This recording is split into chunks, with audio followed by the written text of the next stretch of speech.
माननीय अध्यक्ष महोदय, ऑनलाइन गेमिंग भारत जो इस वक्त हिंदुस्तान है वो सेकंड। भूमिका मत बनाओ, एक क्वेश्चन पहले आ चुका है तो सीधा पूछो। सर एक सेकंड, सेकंड लार्जेस्ट कंट्री है। 50 करोड़ से ज्यादा लोग गेमिंग कर रहे हैं, बच्चे हैं, नौजवान हैं, मजदूर हैं।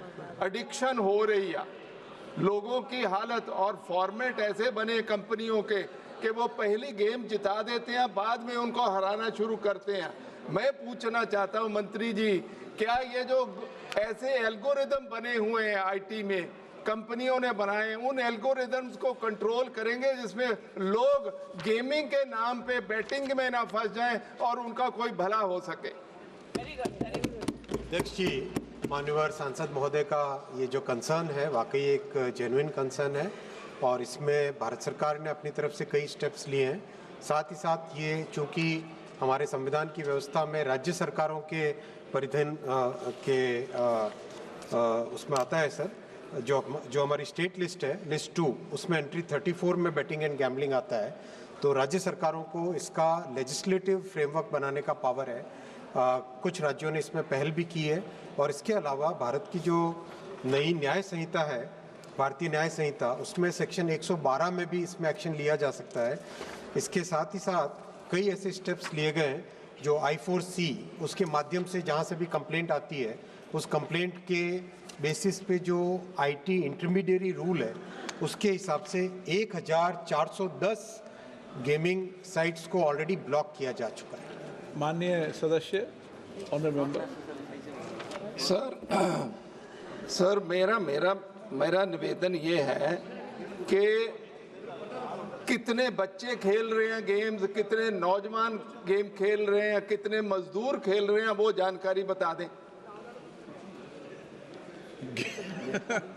माननीय सदस्य, गिनती मंत्री जी बताएं। आपने जवाब दे दिया सर। डॉक्टर नामदेव किसान, आप तो सीनियर अधिकारी रहे हो। नामदेव किसान। धन्यवाद महोदय। तो बच्चों में ऑनलाइन गेमिंग की लत लग जाती है सर।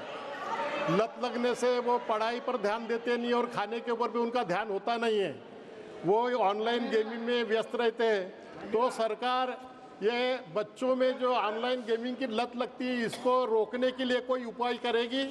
और ऑनलाइन गेमिंग के वजह से फाइनेंशियल लॉसेस होते हैं और उससे आत्महत्याएं होती है, इसकी जानकारी सरकार को है क्या?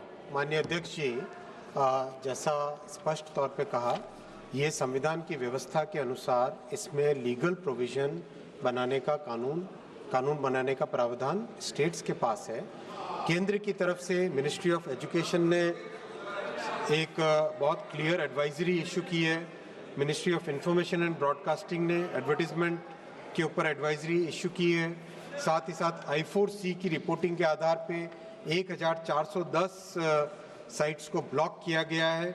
और इसके अलावा भी जब भी कोई कंप्लेंट आए तो भारतीय न्याय संहिता के सेक्शन 112 में इसके अगेंस्ट एक्शन लिया जा सकता है। Okay, sir, after a very long time, you're giving an opportunity. Sir, I asked the minister directly, are you shying away from your moral responsibility? Tamil Nadu state government has banned online gaming. Sir, how long is it going to take from meeting to ban all the online sites? Instead of banning the online sites, your government is only increasing the GST for the online gaming. Are you being morally right? Speaker sir, honorable member has no right to question the moral authority of the central government. This country functions on the federal structure defined by the Constitution of India. Defined by the Constitution of India. The Constitution of India places the moral authority, the legal authority as per the three lists.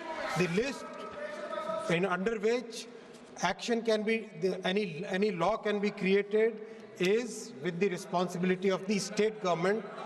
In list 2, entry 34, please study the federal structure, honorable Speaker sir. I'll request the honorable member to respect the federal structure of the country and save the constitution.